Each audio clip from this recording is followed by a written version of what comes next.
তাহলে কলিযুগের ভগবান হলেন যিনি, গৌরাঙ্গ মহাপ্রভু হলেন তিনি, তাকে নিয়ে করতে হবে এই মঞ্চে কিছুক্ষণের জন্য আলোচনা বিষয়। তবে আমার বিপক্ষের ভাবুক যিনি, তিনি অত্যন্ত জ্ঞানীগুণী, সঞ্জয়শীল নামটি জানি বালুরঘাট হইতে আগত একজন সুনামধন্য গায়ক। পড়ে গেছে বাবা আজকে ওনার সঙ্গে আমার আসর, তবে ওনার সঙ্গে আসর করবার মতো ক্ষমতা নেই। মঞ্চে যখন দাঁড়িয়েছি তার কাছে কিছু জিজ্ঞাসা রেখে যাব, প্রশ্ন করতে পারবো না। তবে পালা প্রসঙ্গ চলাকালীন দুটো ভাবধারা নিতে হয়, তাই না?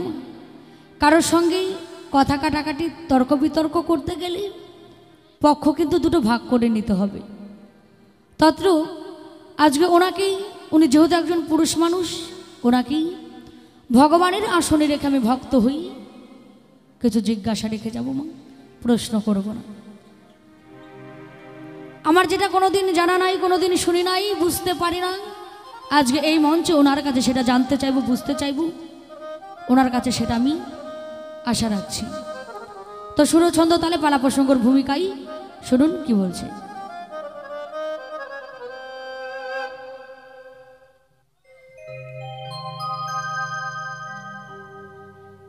ও হয়ে কি ধনহারা পাগলে পারা,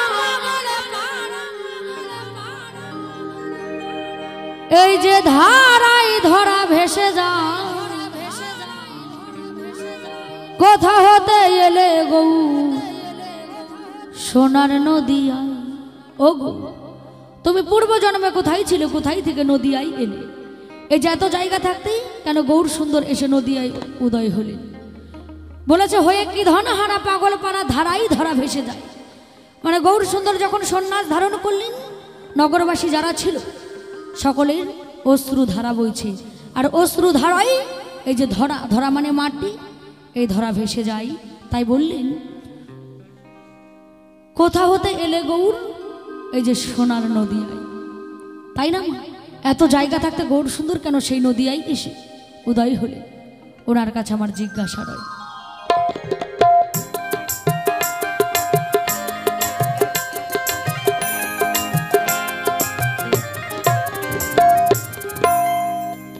ও হয়ে কি ধনহারা পাগল পাড়া, ও হয়ে কি ধনহারা পাগল পাড়া, এই যে ধারাই ধরা ভেসে যায়, কোথা হতে এলে গৌর সোনার নদিয়ায়, কোথা হতে এলে গৌর সোনার নদিয়ায়। একেবারে জয় জয় নিতাই গৌর, হরি হরি বলা বলা, হরি বলা, হরি বলা, হরি বলা, হরি বলা।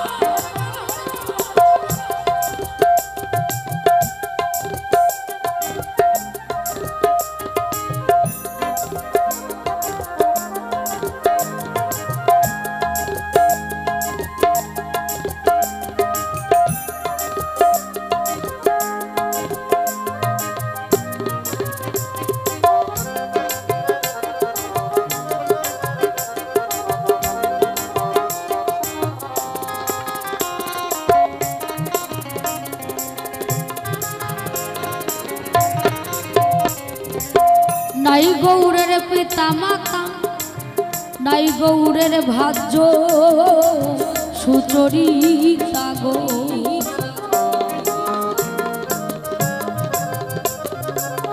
বলেছে নাই গৌরের পিতা মাতা, নাই গৌরের ভাজ্য সুচরিতা, আবার কি দুঃখে মোড়াইয়ে মাথা সন্ন্যাসী হলে নিমে। আচ্ছা মা, আমি যেখানে গান গাইতে এসেছি, আমার শরীরের কোনো অংশ কি বাড়িতে রেখে এসেছি? সর্বশরীরটা নিয়ে এসেছি। কিন্তু গৌর সুন্দরের কাছে আমার জানবার বাসনা রয়, তুমি সন্ন্যাস ধারণ করলে ভালো কথা, মিথ্যা কথা নয়, কিন্তু তুমি যে সন্ন্যাস ধারণ করলে, তুমি যখন সন্ন্যাসে গেলে সর্বশরীরটাই নিয়ে গেলে, কিন্তু তুমি মাথার চুলগুলোকে কেন মুন্ডন করলে? মাথার চুলগুলোকে মুন্ডন করলে ভালো কথা, আবার গোটা মাথার চুলগুলো কিন্তু মুন্ডন করে না, মাঝখানে আবার একটা শিক্ষা রেখে দিয়েছে। ওইটা কি তরমুজের বোটা, না টিভির অ্যান্টেনা, না ওই টিকির সাহায্যে গোসাই সন্ন্যাসে যায়? মা আমার কিন্তু জানা নাই। হাসতেন কেন গো? তাই না? ওই টিকি দিয়ে ওনার কি কি কর্ম হয় সেটা আমার জানা নাই। মনে হয় কলিযুগে হোয়াটসঅ্যাপ ফেসবুক ওনার ওই টিকির সাহায্যেই চলে গোসাই। তাহলে ওই মাথার চুলগুলো সম্পূর্ণ মুন্ডন করলে মাঝখানে একটা শিক্ষা কেন রেখে গেলে? তোমার কাছে সেই জায়গায় আমার জিজ্ঞাসা। নাই গৌরের পিতা মাতা, নাই গৌরের ভাজ্য সুচরিতা গো।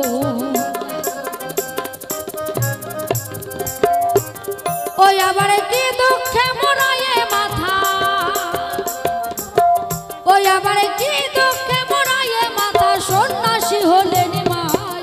কোথা হতে এলে গৌর সোনার নদিয়ায়, কোথা হতে এলে গৌর সোনার নদিয়ায়।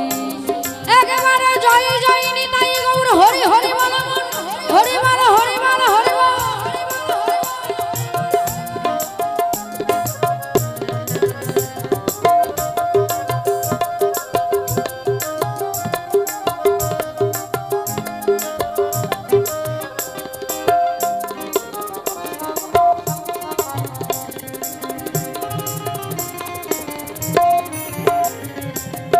এই যে যত ভক্তবৃন্দ অদ্বৈত রামানন্দ গো,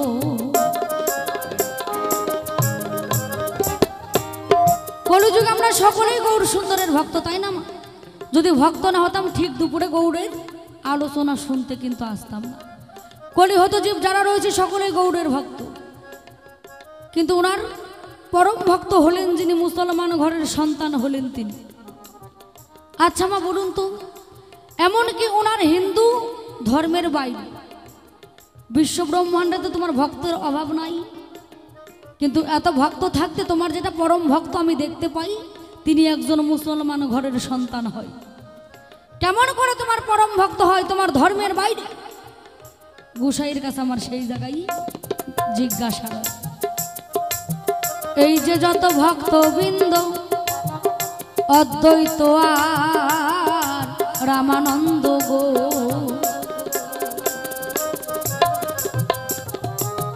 ওই আবার কে বা গৌরের নিত্যানন্দ, ওই আবার কে বা গৌরের নিত্যানন্দ। জিজ্ঞাসি তোমার কোথা হতে এলে গৌর সোনার নদিয়ায়, কোথা হতে এলে গৌর সোনার নদিয়ায়।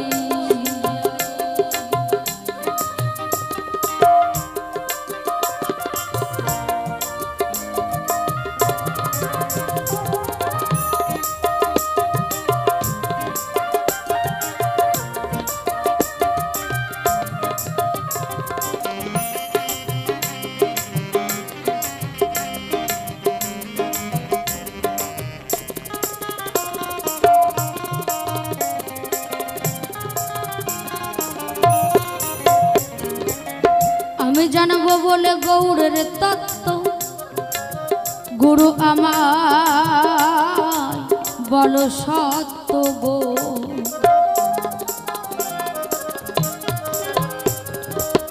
জানবো বলে গৌরের তত্ত্ব, গুরু আমায় বলো সত্য গো। ওই আমি জানবো বলে এই মাহাত্ম্য, ওই আমি জানবো বলে এই মাহাত্ম্য। জিজ্ঞাসি তোমার কোথা হতে এলে গৌর সোনার নদিয়ায়, কোথা হতে এলে গৌর সোনার নদিয়ায়। ও হয়ে কি ধন হারা পাগলে পাড়া,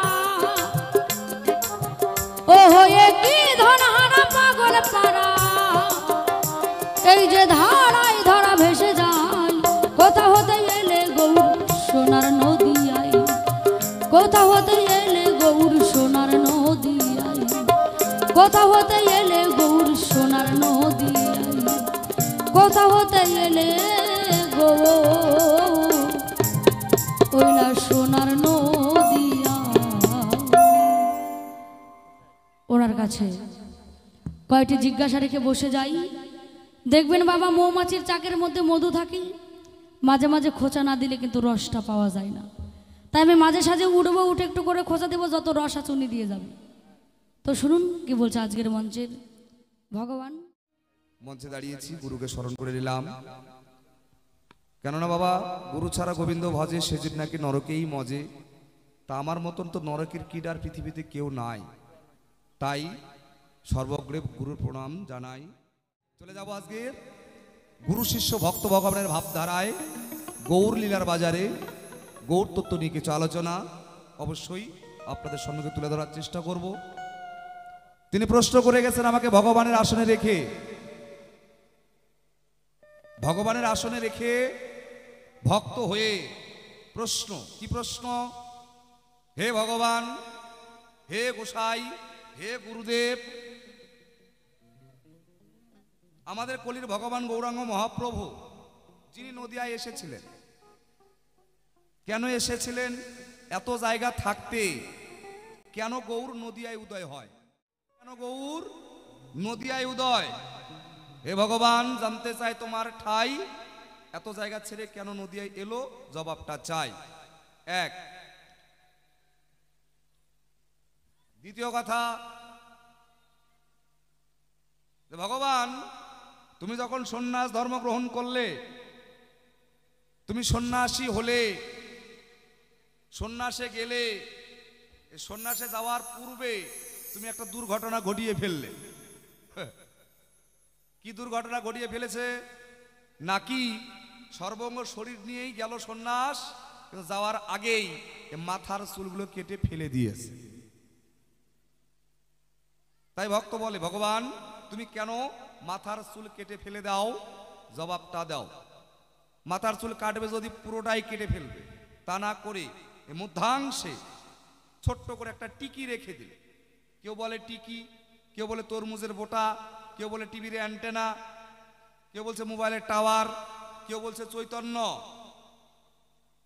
তাহলে তুমি কেন ওইটা রাখো? রাখার কারণটা কি?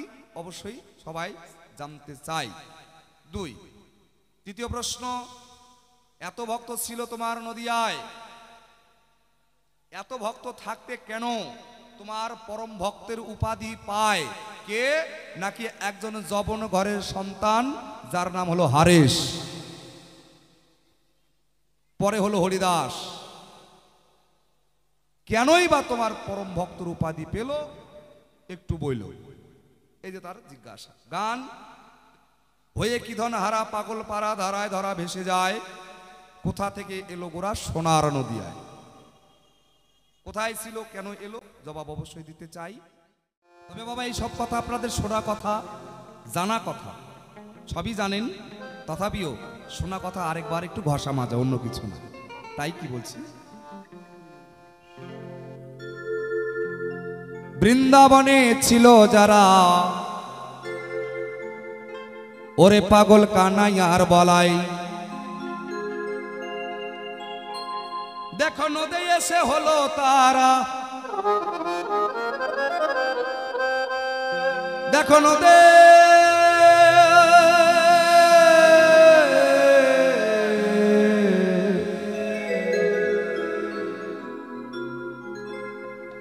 নদে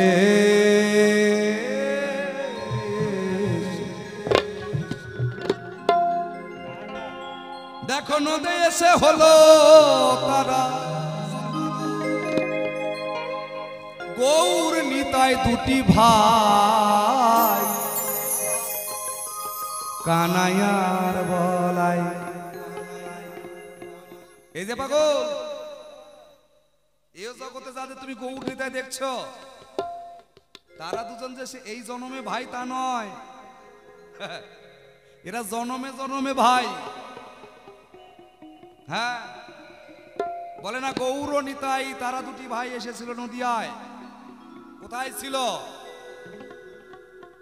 বৃন্দাবনে ছিল যারা কানাই বলাই, নদী এসে হলো তারা গৌর আর নিতাই। কেন এলো? তো সেই জায়গা দাঁড়িয়ে এবার কি বলছে শুনুন। বৃন্দাবনে ছিল যারা কানাইয়ার বলাই, বৃন্দাবনে ছিল যারা কানাইয়ার বলাই, নদী এসে হলো তারা, নদী এসে নদী এসে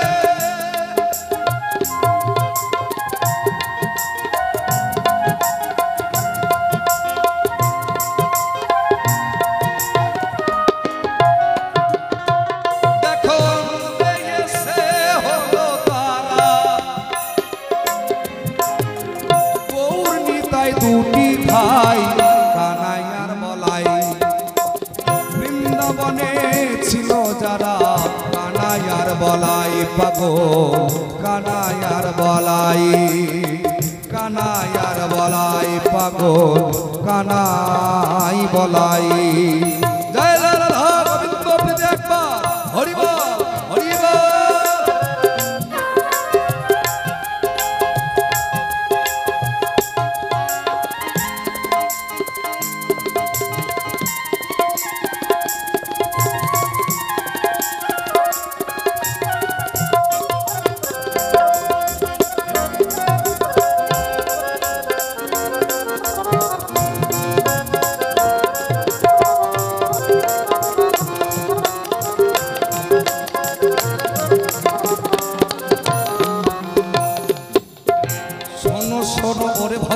আমি সভাতে জানাই গানের আসর রেখে এখন জবাবে দাঁড়াই।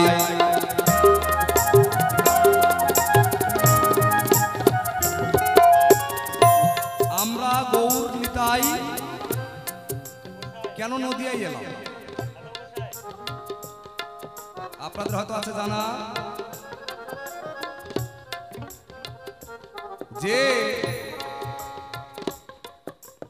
ভগবান বিনা কারণে বিনা দরকারে কোথাও যান।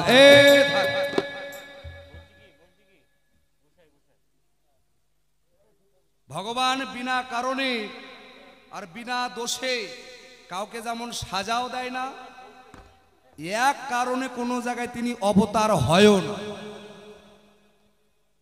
সত্য ত্রেতা দ্বাপর কলি এই যুগে যুগে তারা ছিল ভাই, কে নাকি জগাই আর মাধাই।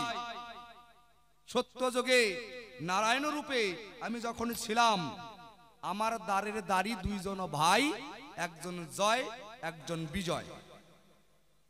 তাদের কি হয়েছিল? অভিশাপ পেয়েছিল। কার অভিশাপ করেছিল? যারা ব্রহ্মার মানস পুত্র হলো তারা, একজন সনত, সনাতন আর সদানন্দ। এই তিনজনে একত্র হয়ে নারায়ণ দর্শন করিবার তরে বৈকুণ্ঠে যখন যায়, সেই জায়গায় একটা ঘটনা ঘটেছিল। তাই ঘটনাটা কি? নাকি নারদ মুনি বৈকুণ্ঠে সকল দেবতার সম্মুখে বিনা বাজিয়ে মনের আনন্দে হরি গুণগান গাইছে। গাইতে গাইতে হঠাৎ করে ওই বিনার একটা তার ছিঁড়ে গেছে। ছিঁড়ল যখন বিনার তার, কি বলবো, সবার পরে এই জায়গার মধ্যে একটু হাস্য কৌতুক হয়েছিল। সেই জায়গায় কেমন? তার ছিল যখন, অনেকে বলে দেখো আজকে নারদের তার ছিঁড়ে গেছে। হ্যাঁ, এই যেমন আমার মাইকম্যান ভাইটা মাইক লাগিয়েছে, কি এখন দেখেন ওই জায়গায় হয়তো একটা সঙ্গে তার ছিঁড়ে আছে, কেউ হয়তো এর কি করে বলতে পারে যে মাইকম্যানের তার ছিঁড়ে গেছে, বলে না? কি ছিল তো তার, কোথায় মেশিনের তার, কিন্তু বলে মাইকম্যানেরই তার ছিঁড়ে গেছে। তদ্রূপ এই নারদ মুনির তার ছিঁড়ে গেছে, এই কথা বলাতে সবাই একটু উল্লাসে মেতে উঠল। কি বলবো আপনাদের, ঠাই জয় বিজয় ছিল ধরে যায়, তারাও এই হাসি উল্লাসে মত্ত হয়ে গেছে। সেই সময় তিন পুত্র এসে দরজায় দাঁড়ায়, বলে তোমরা আমাদের দ্বার ছেড়ে দাও, আমরা নারায়ণের একটু দর্শন করব, দর্শন করে আবার ফেরত চলে যাব। জয় বিজয় কি করলেন? তাদের বাধা দিলেন, যেতে দিলেন না, যে না এখন ভিতরে প্রবেশ করা হবে না। কথায় কথায় তর্কযুদ্ধ বাঁধে যখন, হঠাৎ করে এই দুই ভাই ওই ব্রাহ্মণ পুত্রদের ধাক্কা দিলেন। তখন ধাক্কা মেরে ফেলে দিল যখনই, দাঁড়িয়েই তাদের অভিশাপ দিল, এত বড় স্পর্ধা, তোমরা আজকে আমাদেরকে অবজ্ঞা করছো, অপমান করছো, এই অহংকার তোমাদের চূর্ণ হয়ে যাবে। তোমরা সদা সর্বদা নারায়ণের সেবা করছো, এই সেবা থেকে তোমরা বঞ্চিত হবে। অভিশাপ পেল, সঙ্গে সঙ্গে জয় বিজয় নারায়ণের কাছে গেল। নারায়ণের কাছে গিয়ে বলছে, হে প্রভু, হে দয়াময়, হে প্রাণনাথ, আজকে আমরা অপরাধ জানি না, কিন্তু অভিশাপ পেয়েছি। দয়াল, তোমারে ছেড়ে কোনোদিন যাই নাই, তোমাকে ছেড়ে কোনোদিন থাকি নাই, তোমাকে ছেড়ে যেন যেতে না হয় প্রভু, এইটুকু প্রার্থনা জানাই। সঙ্গে সঙ্গে নারায়ণ বলেছিল, দেখো অভিশাপ যদি কেউ করে থাকে, এই অভিশাপ খণ্ডানো শক্তি আমার নাই, কিন্তু ওই অভিশাপকে আমি একটু লঘু করে কমিয়ে দিই, মানে কমিয়ে দিতে পারি। কেমন? দেখো ভক্ত, তোমরা যে আমাকে ছেড়ে যাবে তা নয়। ওমা, নারায়ণ বলছে ভক্তদের,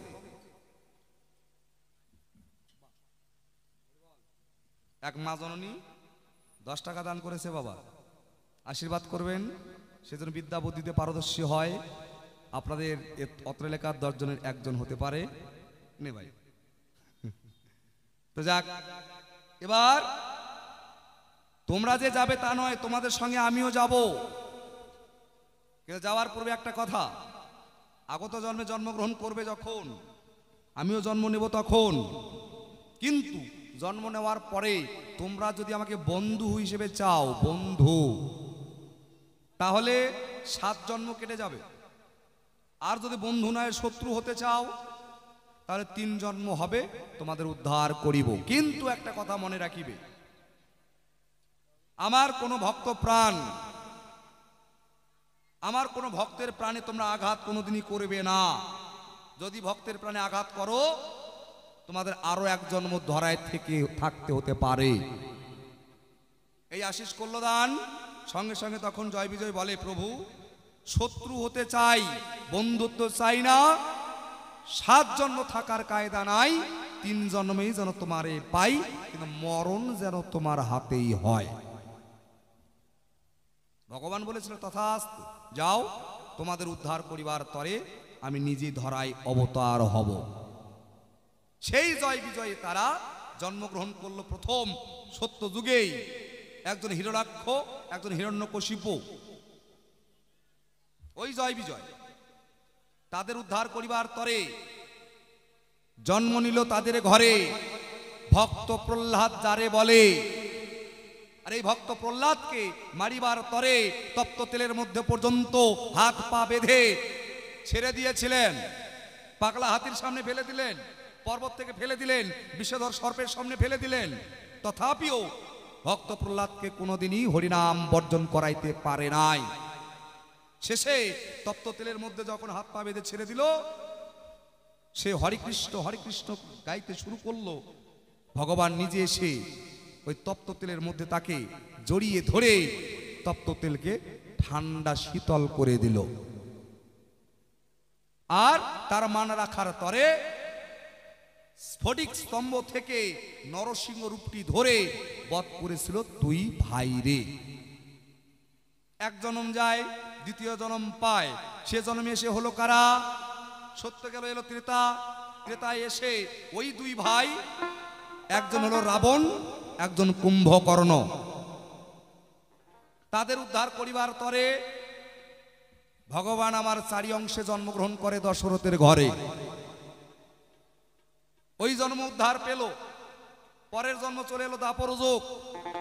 এই দাপরে এসে ওই 2টি ভাই, একজন শিশুপাল, একজন বক্রদন্ত, কেউ বলে দত্তবক্র, তাদের উদ্ধার করিবার তরে আমার ভগবান এসেছিল সেই কংসের কারাগারে।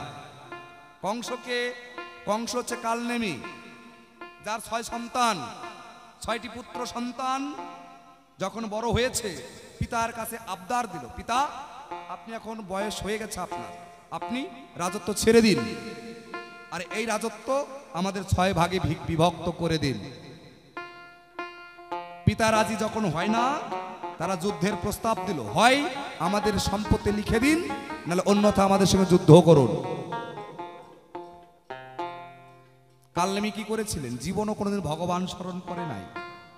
প্রথম সেদিন ঈশ্বরের কাছে প্রার্থনা, হে দয়াল, তুমি দয়াল হরি, তুমি অভাগার কাণ্ডারি, তুমি বিহীন কেউ নাই।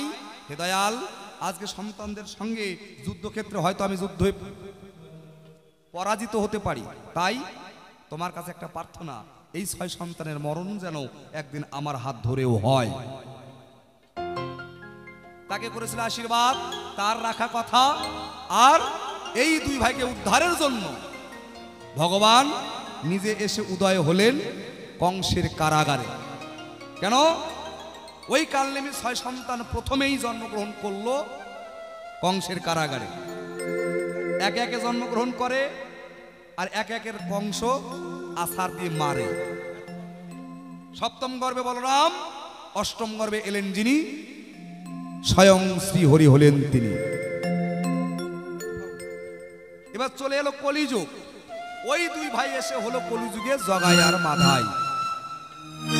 আর এই জগাই মাধাইকে উদ্ধার করিবার তরে ভগবান এসেছিলেন শচীর ঘরে। বৃন্দাবনে ছিল যারা কানাই আর বলাই খেপি রে, কানাই বলাই।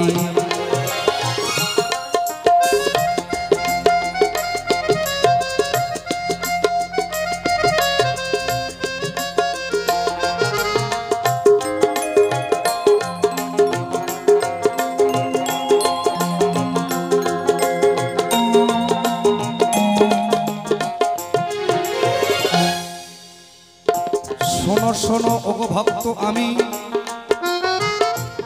সভাতে জানাই, বিভিন্ন কারণের জন্য আমি এসেছিলাম নদিয়ায়, জানালাম তোমায়।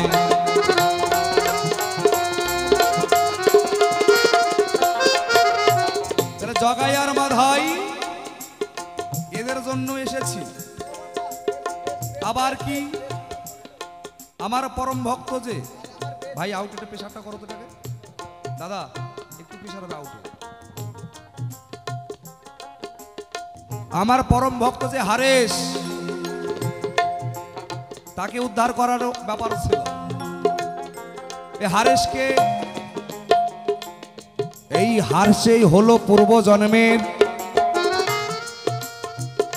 ব্রহ্মা হলো, তাই এই ব্রহ্মা অভিশাপ পেয়ে হইল হারেশ, জানাবো সভায়।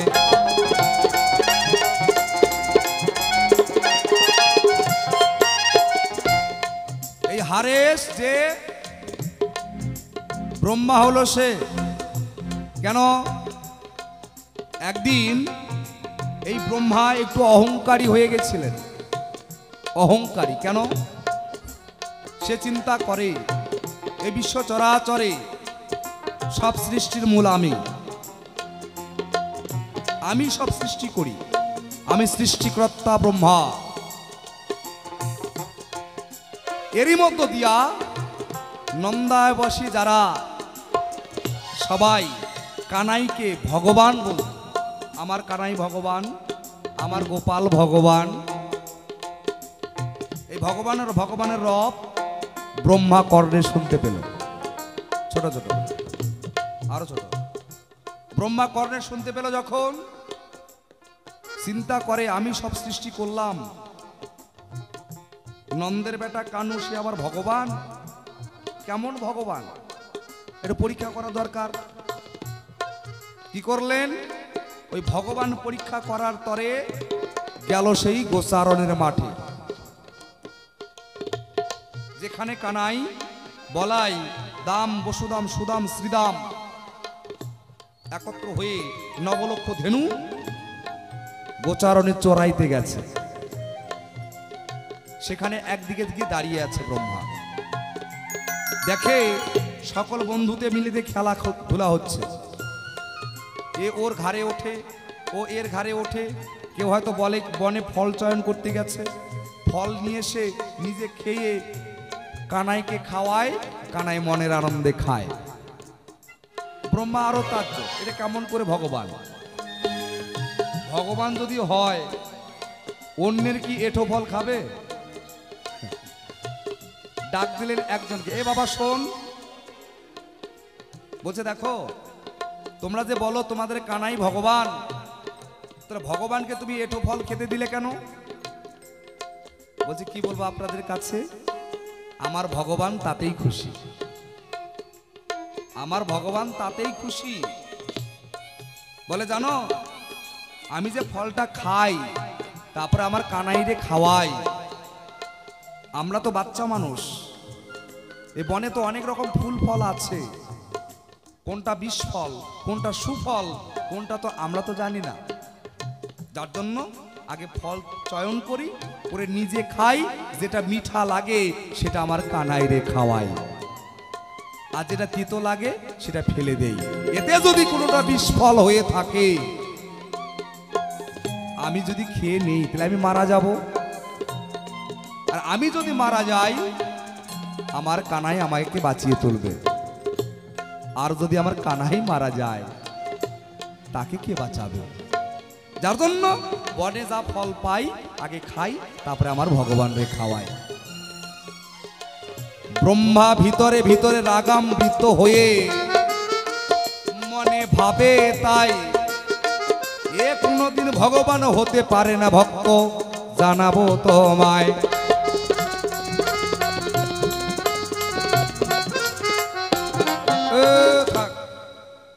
এ কোনদিন ভগবান হতে পারে না। ও বাবা, কথা বললে অসুবিধা হচ্ছে কি? কি বাবা, কথা বললে অসুবিধা হচ্ছে? এভাবে কথা বলা যাবে তো? বাহ, এ কোনদিন ভগবান হতে পারে না। তো ভগবান যদি হতো তাহলে উচ্ছিষ্ট ফল কি খেত? এ ওর ঘাড়ে উঠতো? ঠিক আছে, তথাপিও তুমি যখন ভগবান, একটু পরীক্ষা করার দরকার। কিন্তু যখন এই মনের ভাবনা ভেবেছে, অন্তর্যামী ভগবান আমার অন্তরে জানতে পেরেছে যে আমাকে পরীক্ষা করার তরে ব্রহ্মা এসে দাঁড়িয়েছে এই বনের মাঝারে। ঠিক আছে ব্রহ্মা, তুমি আমাকে পরীক্ষা করতে এসেছো, তুমি পরীক্ষা করো। তুমি যেমন কর্ম করবে ফলদাতা আমি। কি? তুমি যেমন কর্ম করবে ফলদাতা আমি, তোমাকে তেমনই ফল দেব। ব্রহ্মা তখন ধ্যানে বসে, ওই না কোন কর্ম ঘটায় জানাবো সভার ঠাই। গোচারণে যত ছিল গরু বাছুর সকল হরণ করে নিল, দিলাম পরিচয়।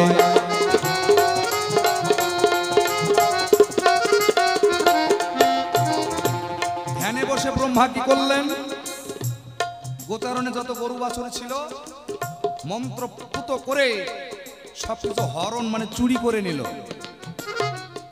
চুরি করে নিয়ে একটা গুহার ভিতরে ঢুকিয়ে দিল, যেন কানাই খুঁজে না পায়। কিন্তু অন্তর্যামী ভগবান অন্তরে জানতে পেরে, আমাকে পরীক্ষা করছো, ঠিক আছে। এই ধ্যানে বসে যখন চোখ মেলে তাকিয়েছে, ব্রহ্মা দেখে যেখানকার গরু বাছুর সেখানেই আছে। ব্রহ্মা বলে, এটা কি হলো? আমি তো কেবল সব চুরি করেছি, তাহলে কি আমার মন্ত্র ভুল?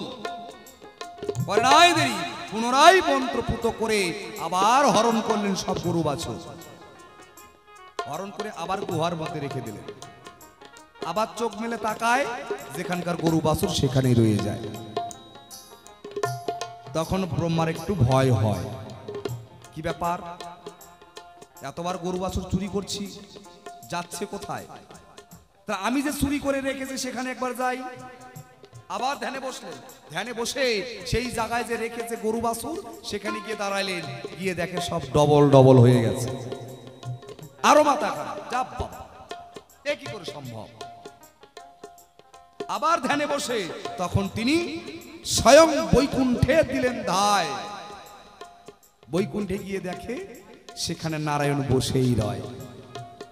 মাথা নষ্ট, যা সর্বনাশ, এ কি করে সম্ভব? শ্রীহরি তো এখানে বসে আছে। গিয়ে বলছে, প্রভু তোমার মায়া, তোমার লীলা বোঝা বড় দায়। তুমি কখন কোথায় থাকো আমি কিছুই বুঝি না প্রভু। বলছে, দেখো ব্রহ্মা, আমি এখানে বসে আছি, তুমি দেখিতে যে পাও, মনের মধ্যে যে সংশয় আছে আগে আমায় কও।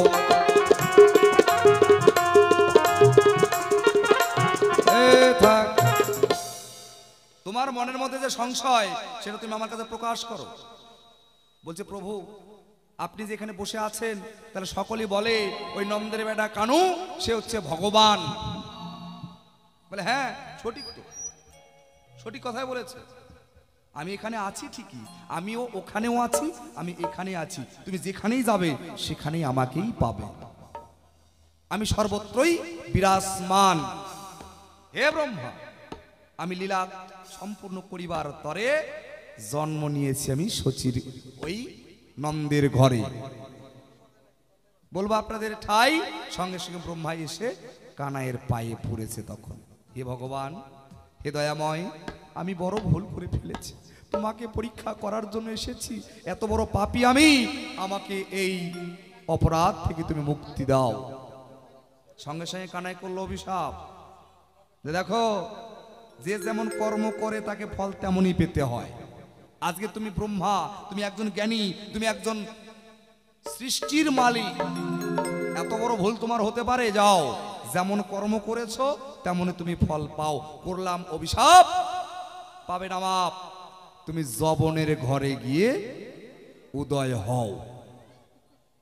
এই অভিশাপ যখনই দিল, সঙ্গে সঙ্গে নারায়ণের ভগবানের পায়ে গিয়ে বলছে, হে ভগবান, আমি যে যবনের ঘরে যাব, কিন্তু আমি কি উদ্ধার পাবো না? আমার তো উদ্ধার করতে হবে, কি আমার কি উদ্ধার আছে? হ্যাঁ আছে। তুমি যবনের ঘরে যাবে ঠিকই, কিন্তু তোমার মুখে সদা সর্বদাই হরি কথা, কৃষ্ণ কথা উচ্চারণ হবে। আর এই হরিগুণ গান গাইতে গাইতে গাইতে একদিন আমি স্বয়ং গিয়ে তোমাকে উদ্ধার করে নিয়ে আসব। এই অভিশাপের জন্য সেই ব্রহ্মা গিয়ে গেল যবনের ঘরে। কার ঘরে? নাকি হাবিবুল্লাহ ডাকাতের ঘরে। হাবিবুল্লাহ ডাকাত, তার ঘরে গিয়ে লালিত পালিত হলেন। অনেক গল্প, দিন যায় বড় হয়, সদা সর্বদাই হরে কৃষ্ণ কৃষ্ণ কৃষ্ণ হরে হরে, হরে রাম রাম রাম হরে হরে উচ্চারণ করে আর ঘুরে বেড়ায়। পারিষদগণ যারা ছিল সবাই গিয়ে হুজুরের কাছে বিচার চাইল, হে হুজুর, আমাদের হাবিবুল্লাহর ছেলে হারেস, সে সদা সর্বদা ধর্মের বাইরের গ্লানি, ধর্মের বাইরের নাম স্মরণ করে। হুজুর কি করলেন? প্রহরীদের আদেশ দিলেন, তোমরা যাও, হারেসকে ধরে নিয়ে আসো, এনে ওকে বেত্রাঘাত করো।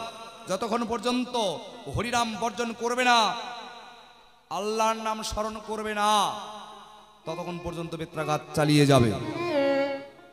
তথাপি সবাই ধরে নিয়ে এসে বেঁধে ছেড়ে যখন মারতে শুরু করে, 22 বাজার ঘোরায় আর পেটায়। অবশেষে অজ্ঞান হলো যখন, হাত পা বেঁধে গঙ্গায় নিক্ষেপ করলেন। তখন গঙ্গা দেবী কি করলেন? তাকে ঢেউ দিয়ে দিয়ে দিয়ে আবার কিনারায় পাঠিয়ে দিলেন। তিনি অচৈতন্য হয়ে আছে, কিন্তু সর্ব অঙ্গে কণায় কণায় কৃষ্ণ নাম গাইছে। তখন গৌরাঙ্গ মহাপ্রভু ছুটতে ছুটতে সেই জায়গায় যায়, গিয়ে দেখে নদীর কিনারায় পড়ে আছে আমার হারেস। বুকে জড়িয়ে ধরিয়ে যখন আদর করিয়ে দিলেন, যত জ্বালা যন্ত্রণা ছিল সব দূরীভূত হলো। সেদিন থেকে হারেসের নাম হরিদাস হলো। বোঝা গেল? এই জন্য আমাকে আমার পরম ভক্ত তাকে কয়। দেখো ভক্ত, ভক্ত আমার মাতা পিতা, ভক্ত আমার গুরু, ভক্ত আমার নাম রেখেছে বাঞ্ছা কল্প তরু। ভক্ত দিলে খাই, না দিলে সেদিন উপবাস যায়। ভক্তের হাতের প্রেমের ডুরি, ভক্ত আমাকে যেদিকে ঘোরায় আমি সেদিকেই ঘুরি। আমার নিজের করণীয় কিছু নাই। তুমি যদি ভক্ত হতে চাও, এই ধরনেরই ভক্ত হও। আর টিকি রাখলাম কেন? এই দেহের অহংকার পতন করেছিলাম। সন্ন্যাসী যেতে গেলে সর্বপ্রথম দেহের অহংকার পরিত্যাগ করতে হয় বাবা। আর এই অহংকার লুকিয়ে থাকে কোথায়? প্রত্যেকটা নারী কিংবা পুরুষ সবার চুলের গোড়ায়। এই চুলের গোড়ার মধ্যে অহংকার লুকিয়ে থাকে। আর এই অহংকার পতন করিবার তরে গিয়েছিল মধুর ঘরে, মধুর দ্বারায় মুন্ডন করে। মুন্ডন করতে গেলে মধু থমকে দাঁড়ায়, যার সর্বনাশ। যার মাথা মুন্ডন করব তার প্রত্যেকটা চুলের গোড়ায় গোড়ায় কে যেন বসে হরিনাম তপজপ করছে। পুনরায় প্রভুর কাছে, হে প্রভু, আমি আপনার মাথা মুন্ডন করতে পারবো না। কেন? তোমার প্রত্যেকটা চুলের গোড়ায় কে যেন বসে কৃষ্ণ নাম গাইছে। আমি যদি খুর চালাতে যাই সকলের মস্তক ছেদন হয়ে যাবে। হে দয়াময়, এহ কর্ম আমার দ্বারা সম্ভব নয়। তখন নিমাই কি করেছিলেন? ধ্যানে বসে সকল দেবতাদের বলেছিলেন, দেখো তোমরা একটা কাজ করো, ছড়িয়ে ছিটিয়ে না থেকে আমার মস্তকের উপরে একটা গোপদ চিহ্ন আছে, সে গোপদ চিহ্নের মধ্যে এসে বসো। মানে গরুর পায়ের চিহ্ন। সবাই একত্র হলো যখন, চৌদিক দিয়ে মুন্ডন করলো তখন, যার জন্য এত বড় একটা টিকি থেকে গেল তখন। ওটা হলো গোপদ চিহ্ন। আবার অনেকে দেখবেন 64 খানা চুল গনে রাখে, নাকি ওর মধ্যে 64 মহন্তের বাস। টিকি বলে কেন? সাধুর বাজারে এসেছি, আমি টিকতেও পারি নাও পারি। কি টিকি বা না টিকি? হ্যাঁ, টিকে গেলাম তো ভালো, আর গেলাম তো চলে গেলাম। আর অ্যান্টেনা বলবে কারা? কলির মর্কট গোসাই যারা, ওরা চিন্তায় থাকবে কার বাড়িতে যাব, কার বাড়িতে ভোগ লাগাবো। টিকি ঘোরাবে আর ঝুড়িতে হাত দেবে, এরা হলো অ্যান্টেনা। আর নিমাইয়ের ছিল চৈতন্য। কেন ছিল? অবচেতন হলো চেতন। এই মস্তকে যেদিন গোপদ চিহ্ন পরিষ্কার ভাবে ফুটে ওঠে, সেদিন থেকেই নিমাইয়ের নাম পরিবর্তন হয়েছিল। কি নাম ছিল নিমাই? সেদিন থেকে হলো শ্রী চৈতন্য মহাপ্রভু, যার জন্য তাকে চৈতন্য বলা। এই যে তোমার কথার জবাব ওই না কথাই হইয়া যায়, ভক্তের কাছে আমিও কিছু জিজ্ঞাসা রাখতে চাই, দিলাম পরিচয়।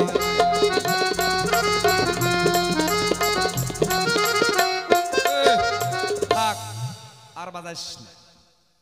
কারণ ভক্ত হয়, সবাই ভক্ত হতে পারে না বাবা। চাইলেই ভক্ত হওয়া যায় না, আর চাইলেও গুরুও হওয়া যায় না। যায় তা ভক্ত হতে গেলে পঞ্চ টিকিট কাটতে হয় বাবা, পঞ্চ টিকিট। আপনারা তো সবাই ভক্ত, তাহলে ভক্ত যখন হয়েছেন, আর ভক্ত যদি হন, তাহলে অবশ্যই পঞ্চ টিকিটের নাম জানেন। কি তা আজকে ভক্তের কাছে সর্বপ্রথম জিজ্ঞাসা, হে ভক্ত, তোমার এই পঞ্চ টিকিটের নামটা তুমি একটু বলবে। এই পঞ্চ টিকিটের নামটা কি? আর তুমি যে ভক্ত, আমার এই গৌরলীলার বাজারে তুমি আমার কোন ভক্ত, একটু পরিচয় দেবে। এই যে দুটা কথা, প্রথমবারে দুই কথা করে গেলাম দান, ভক্ত এসে জবাব দিয়ে দেখো করবে সমাধান।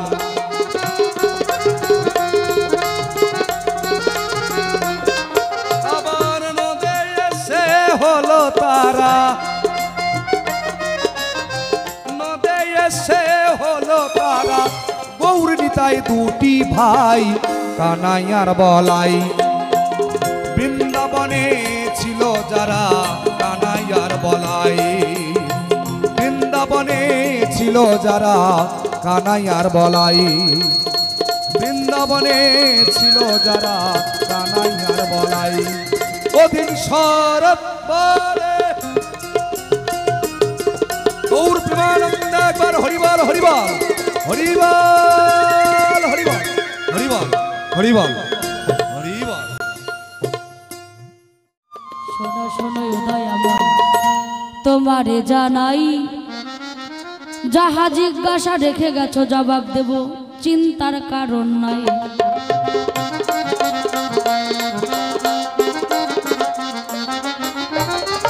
বৃন্দাবনে যেতে গেল গো, ওই না পঞ্চ টিকিটের প্রয়োজন ও গো হয়।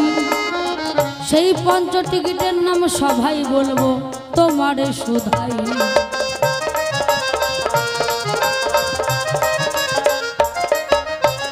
বলেছে বাবা, বৃন্দাবনে যেতে গেলে পঞ্চ টিকিট কাটতে হয়, আর পঞ্চ টিকিট যতদিন হৃদয়ে উদয় না হবে ততদিন নাকি বৃন্দাবনে যাওয়া যাবে না।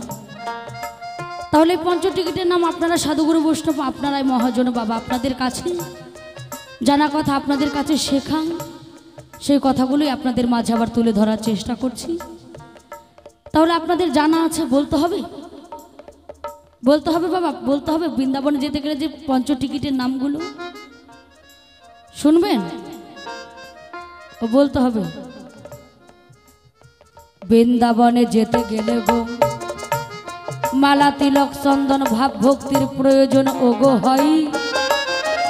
এই পঞ্চ টিকিট না কাটিলে বৃন্দাবনে যাওয়া নাহি হয়।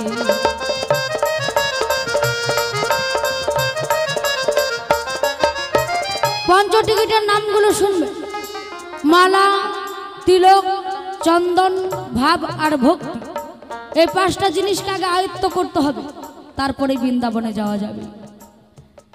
এই তো তোমার একখানা জবাব কথাই হইয়া যাই, দ্বিতীয় নাম্বারে জবাব দেবই আমি ধর্ম সবার ঠায়ে।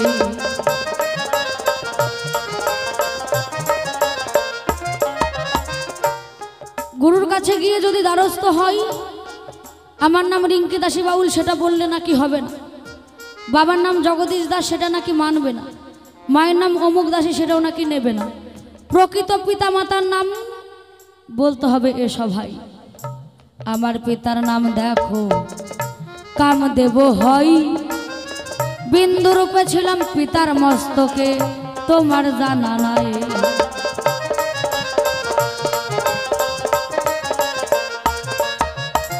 আমার পিতার নাম হচ্ছে কামদেব, বিন্দু রূপে ছিলাম পিতার মস্তকে, কাম ভাবে এলাম মাতৃ জঠরে। তাহলে এই যে রজবিন্দু কাম দিলাম তার সমাধান। আর বলেছে গৌরলীলার বাজারে তুমি আমার কোন ভক্ত, দিবে তার পরিচয়। গৌরলীলার বাজারে আমি ভক্ত হরিদাস, তাই এই কথাটা বুঝি দয়াল তোমার মনে নাই। এই তো তোমার কথার জবাব, ওই না কথাই হইয়া যাই। তোমার কাছে আরো 2-1টি কথাই আমি জানিবারে চাই।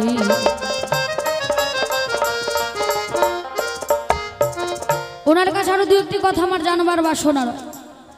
তাহলে এই যে বাবা বউ বউ বউ বউ বড় ধন, বউয়ের জন্য পাগল নাকি বিশ্বের জনগণ।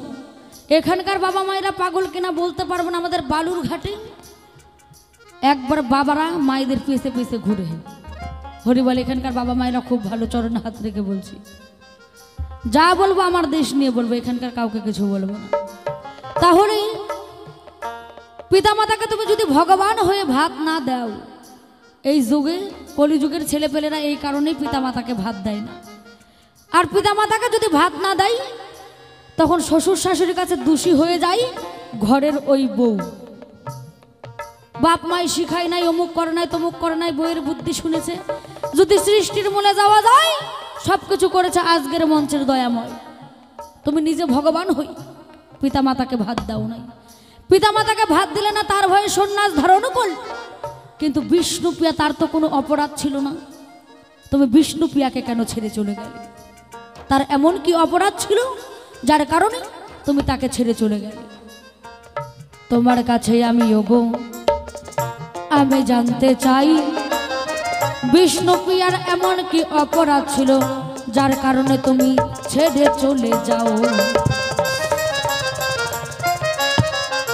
তোমার কাছে আমি ওগো এই যে গৌরলীলার বাজারে আরেকটি কথা জানিবারে চাই। সেই জায়গার কথা বলবে ধর্ম সবার ঠাই।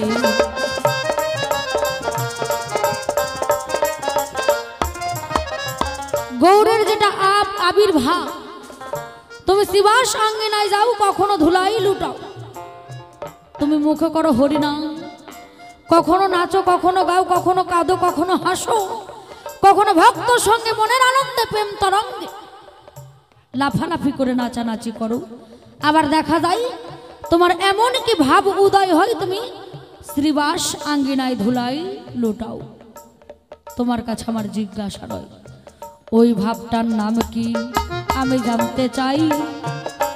সঠিক সঠিক জবাব দেবে দয়াল ধর্ম সবার ঠাই। দ্বিতীয়বারে তোমার কাছে আমার ওই না কিঞ্চিত আয়োজন, সবাই এসে উত্তর দিয়ে তাহার করবে সমাধান।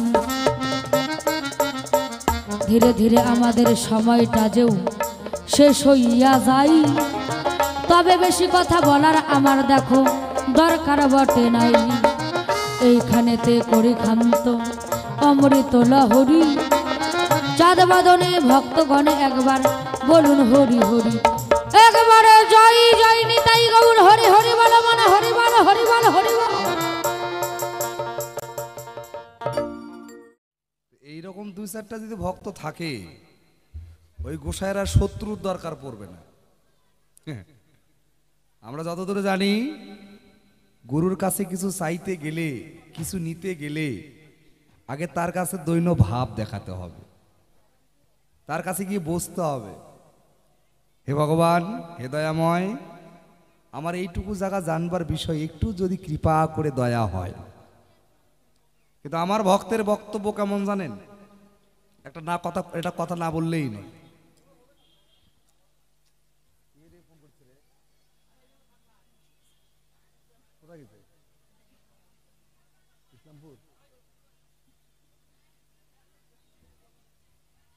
এই ভক্ত কেমন জানেন? বাজারে দেখবেন এক প্রকারের মানুষ আছে, ও যেটা বলবে সেটাই, ও যেটা ভাববে সেটাই, ওকে যাই বোঝান বুঝবেন, যেটাকে বলে ঠেটা ভক্ত। তা আজকের মঞ্চের এটা হচ্ছে আমার ঠেটা ভক্ত। বলে বউ বউ বউ বউ বড় ধন, বইয়ের জন্য পাগল বিশ্বের জনগণ। তাহলে ভগবান, তুমি মাকে ছেড়ে গেলে, ছাড়লে ভালো কথা, বউকে কেন ছেড়ে গেলে? তুমি তো বউকে ছাড়ার তো কোনো, তোমার বউয়ের তো কোনো অপরাধ ছিল না, তো বউকে ছাড়লা কেন? জবাবটা দেন। মাকে ছাড়ো কেন? এটাও বলে দেন। আর আরেকটা কি প্রশ্ন করলো শেষে? কি বাবা, আরেকটা কি প্রশ্ন করলো?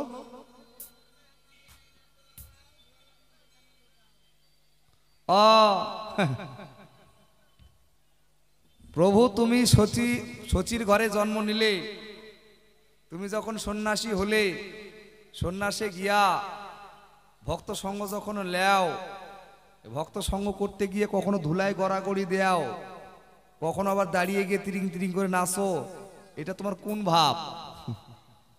তাই নাই? এই পাগল, এটাকে বলা হয় রাধা ভাব। ও বলেছে না, হয়ে কি ধন হারা পাগল পারা ধারায় ধরা। ধারা ধরা, ধারা হচ্ছে জল, ধরা হচ্ছে মাটি। তাহলে ধারায় ধরা ভেসে যায়। তোমার মধ্যে কোন ভাব উদয় হয়? নাকি রাধা ভাব? এই রাধা ভাব উদয় হয় যখন নয়ন ধারায় ধারা বয়ে যায়, তখন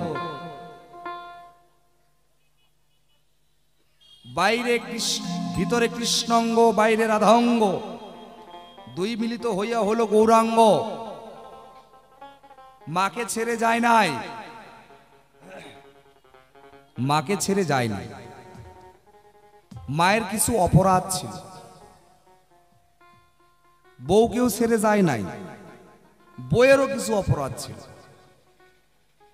ওই তো বলেছি, বিনা দোষে প্রভু কাউকে কোনোদিন সাজা দেয় না। তো সে জায়গা দাঁড়িয়ে একখানি গান, এই গানের মধ্য দিয়ে আয় জবাবের দিকে যাই।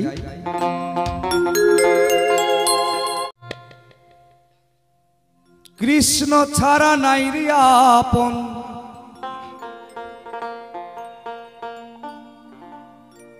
কৃষ্ণ ছাড়া নাই রে আপন, এ ভব সংসারে রে।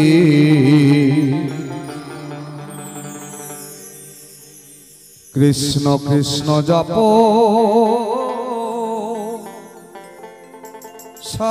সদায়ন্তরে।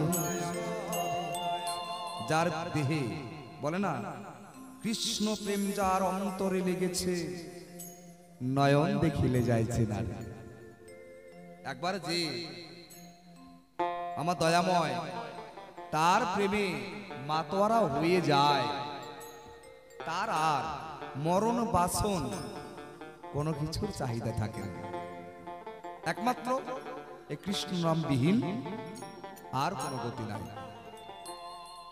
তাই বলছি, কৃষ্ণ কৃষ্ণ জপ সদাই অন্তরে, ও পাগল মনোয়া।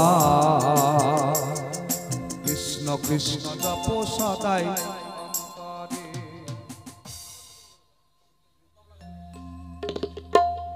কৃষ্ণ কৃষ্ণ জপ সদাই অন্তরে, ও পাগল মনোয়া। কৃষ্ণ কৃষ্ণ জপ জপ সদাই অন্তরে কৃষ্ণ ছাড়া নাই রে আপন কৃষ্ণ ছাড়া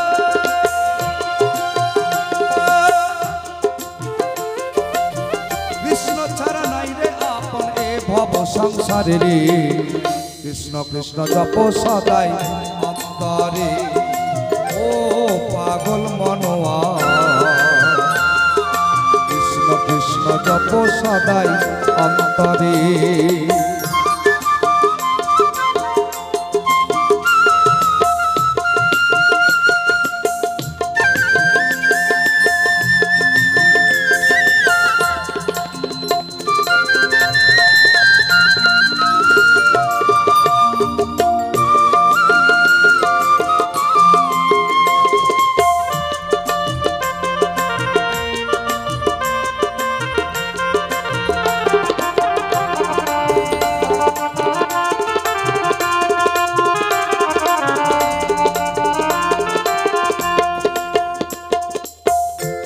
শোনো ওগো ভক্ত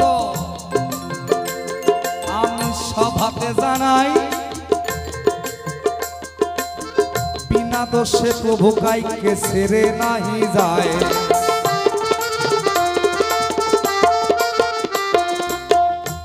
আমি কোনোদিন কাউকে ছেড়ে যাই নাই হাম্পি গাছে কই গেলা আমার মায়ের অপরাধ কি জানো এখনকার দিনে যে সচিরানী এহ যুগে যে আমার মা সচিরানী সে ছিল কে জানো ত্রেতা যুগের কথা কিছু সভাতে জানাই দশরথের ঘরে জন্ম নিয়েছিলাম দিব পরিচয়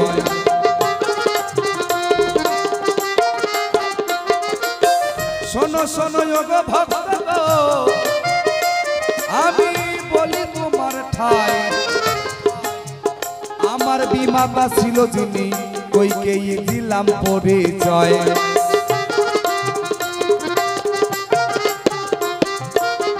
আমি যখন ত্রেতা যুগে রামচন্দ্র রূপে জন্মগ্রহণ করলাম দশরথের ঘরে জন্ম নিলাম যখন নেওয়ার পরে আমার বিমাতা আমাকে 14 বছরের জন্য বনবাসে পাঠালো তখন কেন পাঠালেন রামচন্দ্রকে গিয়ে তার পিতা দশরথ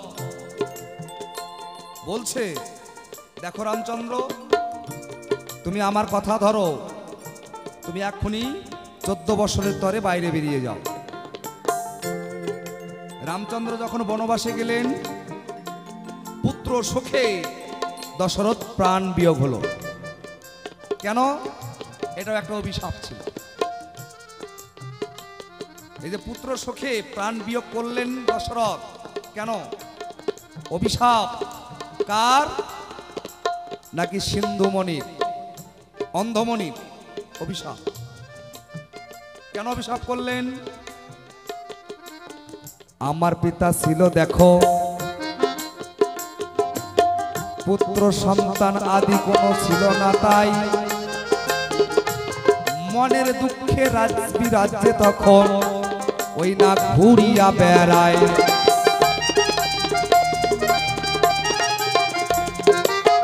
আমার পিতাকে সবাই খোঁজা খোঁজা বলতো যে খোঁজা রাজা অপয়া রাজা সন্তান আদি হয় না এই রাজ্যে ওই জন্য কোনো উন্নতি নাই অনেক তিরস্কার সহ্য করেছে আমার পিতা একদিন মনের দুঃখে দৈনন্দিন যেমন শিকার করতে যায় সেদিনও একা অরণ্যে হরিণ শিকারের তরে চলে গেলেন হরিণ শিকার করিবার তরে যখন যায় সারা দিনে কেটে গেল একটা হরিণ শিকার হলো না ভাই মনের দুঃখে সাত বেলাতে ওই না বসে রয় সেই জায়গায়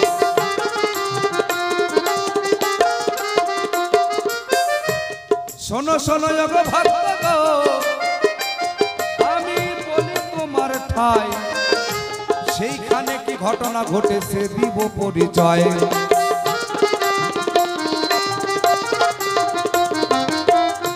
সারাদিন গিয়ে একটা হরিণ শিকার হয় না।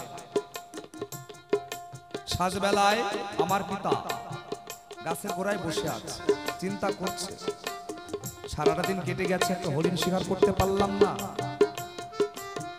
তৎক্ষণাৎ একটা জলের মধ্যে গুপ গুপ গুপ গুপ শব্দ শুনতে পেল। জলের উপরে গুপ গুপ গুপ গুপ শব্দ, যেমন হরিণে জল খেতে নামলে যে শব্দটা হয়। এই শব্দ তিনি এলো কোথা থেকে? নাকি অন্ধমণির পুত্র সিন্ধুমণি তিনি কি করেছেন, নিজের পিতা মাতাকে নিজের কাঁধে নিয়ে তীর্থ ভ্রমণে বেরিয়েছে। তার পিতা তাকে বলছে, বাবা সিন্ধু একটু জলের ব্যবস্থা করো তো শোনা, বড্ড জল তেষ্টা পেয়েছে। তাদেরকে এক গাছের গোড়ায় রেখে সিন্ধু কি করলেন, একটা ঘটি নিয়ে জলের ঘাটে চলে গেলেন। জলের ঘাটে গিয়ে তখন ওই না জল ভরিতে যায়, ঘটিতে জল ভরলো যখন শব্দ বেরোলো সেই জায়গায়।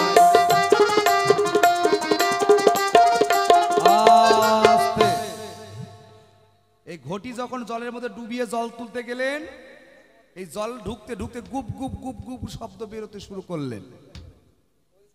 এইদিকে আমার পিতা দশরথ চিন্তা করে, সারাদিন হরিণে পেলাম না, বুঝি এখনো হরিণের দল জল খেতে নেমেছে সরোবরে। করে না এদেরই শব্দভেদী দা বান, যে বানটা আমার শব্দভেদী, শব্দকে লক্ষ্য করে মেরে দেবে, যেখানে শব্দটা হবে সেখানে গিয়ে আক্রমণ করবে। আমার পিতা কি করলেন, শব্দভেদী বান যোজনা করে ছেড়ে দিলেন। সে বান গিয়ে লাগলো কোথায়, সেখানে তো কোনো হরিণ নাই, ছিল কে, অন্ধমণির পুত্র সিন্ধুমণি। বিদ্ল তার বুকে, আর যখনই বুকে লেগেছে পিতা বলে চিৎকার করে উঠেছে। চিৎকার শুনতে পেয়ে আমার পিতা বলছে, আই সর্বনাশ, কি যে করলাম, কাকে যে মারলাম। এক পা দুপা করে গিয়ে দেখে সিন্ধুর বুকে তীর গেঁথেছে। যা সর্বনাশ, এত বড় অপরাধ, ব্রাহ্মণ হত্যা। তখন সিন্ধুমণি আমার পিতার কাছে প্রার্থনা করছে, হে রাজেন, আমি জানি না আপনি কে, কিন্তু আমার পিতামাতা অন্ধ, তারা ওই বটবৃক্ষের তলে বসে আছে জল পান করার তরে। আমি জল নিতে এসেছিলাম, কে জানি না আমাকে বান নিক্ষেপ করেছে, জানি না আমার প্রাণ চলে যাবে, আমার পিতামাতার আর জল পিপাসা মিটবে কি না, তাই প্রার্থনা জানাই আপনি যদি একটু দয়া করে এই জলের ভাণ্ড নিয়ে আমার পিতার হস্তে তুলে দিতেন।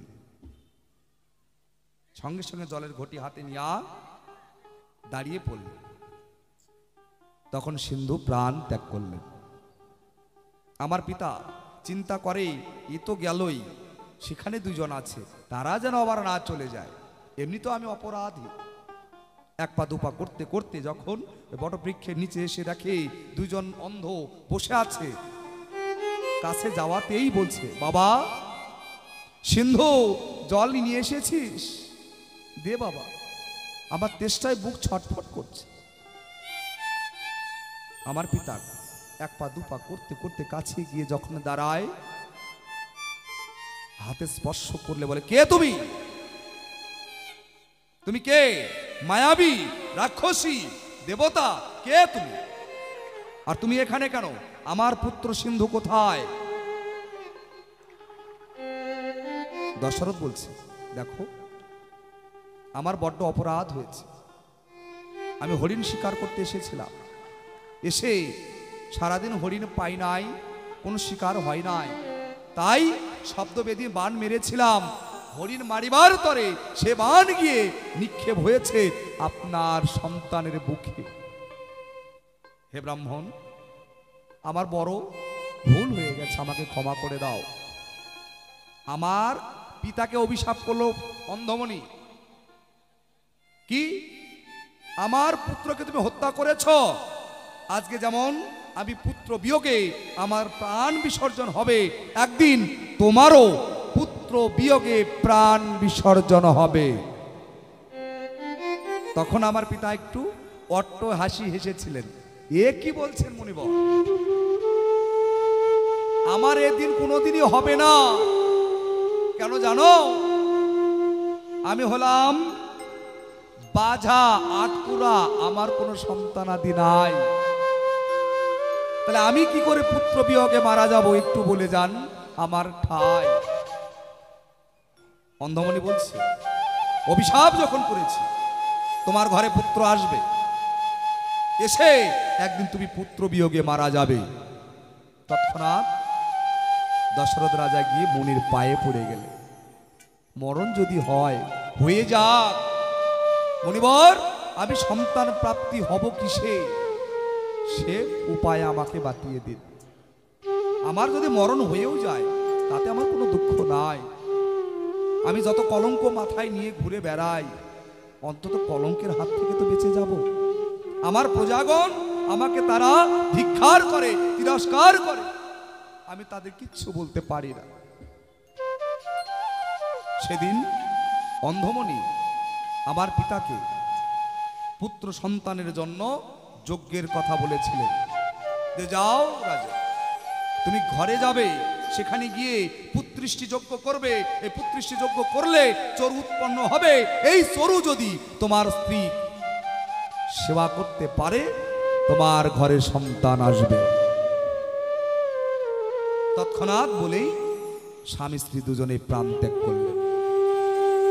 আমার পিতা বাড়িতে এসে পুত্রিষ্টি যজ্ঞের আয়োজন করলেন। সে যজ্ঞ হলো, যজ্ঞের আহুতি দেওয়ার সঙ্গেই চরু উৎপন্ন হলো।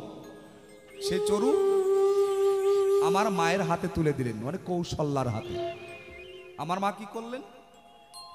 প্রসাদ তো ভাবে এমনি খাওয়া যায় না, যায় যজ্ঞের প্রসাদ।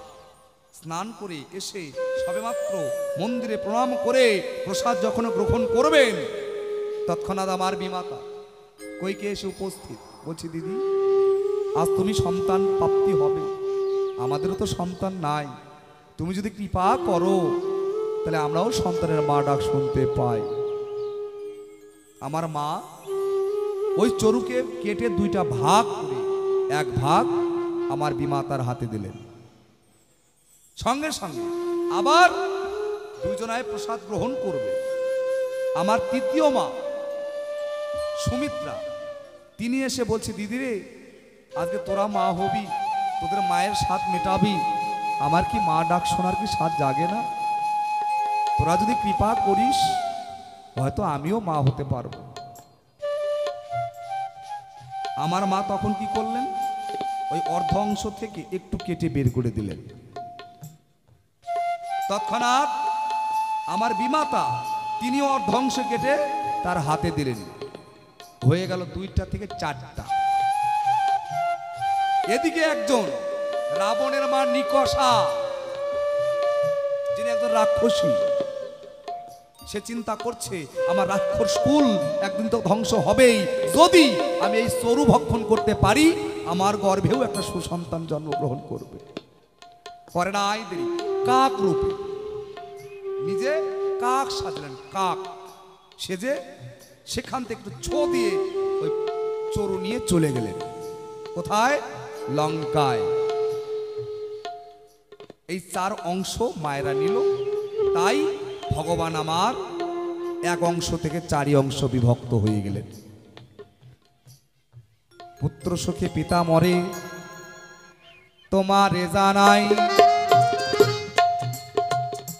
একে একে 14 বছর কেটে গেল আমার বনবাসে। তাই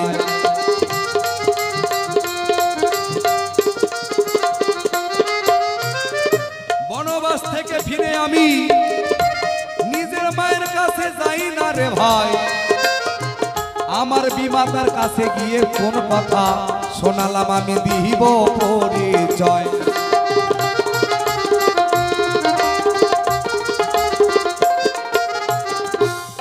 বিমাতার কাছে গিয়ে একটা প্রশ্ন করেছিল রামচন্দ্র, মা ও মা, আমি তো তোমার কাছে কোনো অন্যায় করি নাই, কোনো অপরাধও করি নাই, তাহলে কেন তুমি আমাকে বিনা দোষে বিনা অন্যায়ে 14 বৎসরের জন্য বনবাসে পাঠালে? এই জবাবটা চাই। আমার মা তখন বলছে, দেখো রামচন্দ্র, তোমার অপরাধ ছিল। অপরাধটা কি জানো? আজ তোমার মা যখন নগরে ঘুরতে বেড়ায়, তাই সবাই তাকে দেখে প্রণাম করে আর বলে, দেখো ভগবানের মা, দিলাম পরিচয়।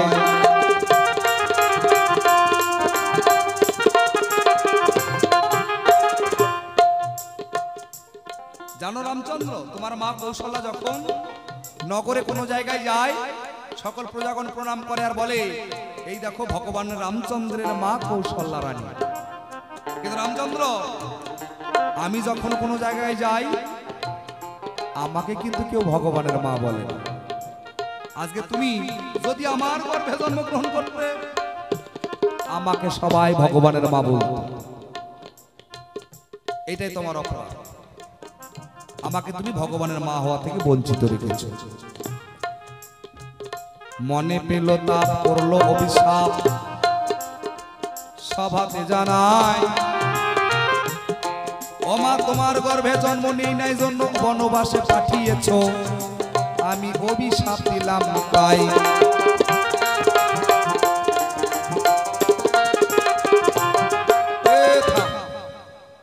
আমি তোমাকে অভিশাপ করছি মা, তুমি একজন নারী, তুমি নারী হয়ে আরেক মায়ের দুঃখ দরদ বুঝতে পারো নাই।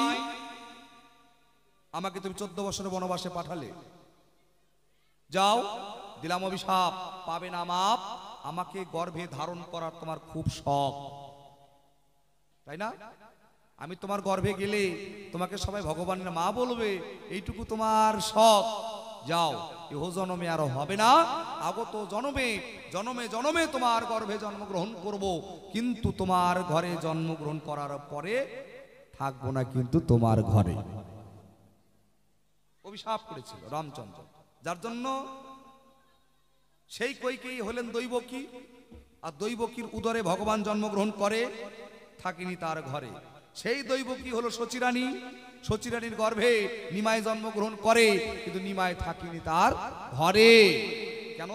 ওই অভিশাপ দিয়েছিল তার তরে। বউকে ছাড়লাম কেন? বউয়ের অপরাধ।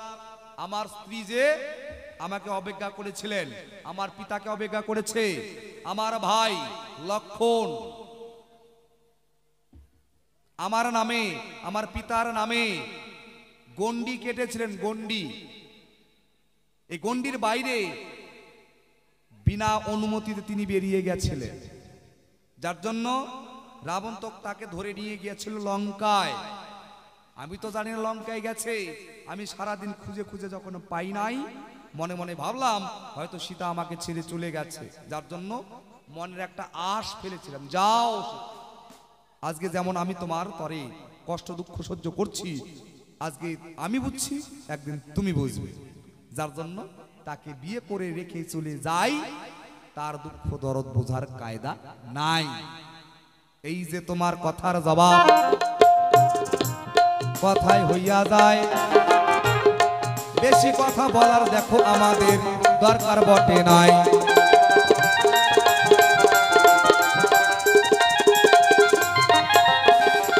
ধীরে ধীরে সময় মধ্যে ওই না বহিয়া যে যায়, পরবর্তী শিল্পী এসে গান শোনাবে, এই না যে সব হয়।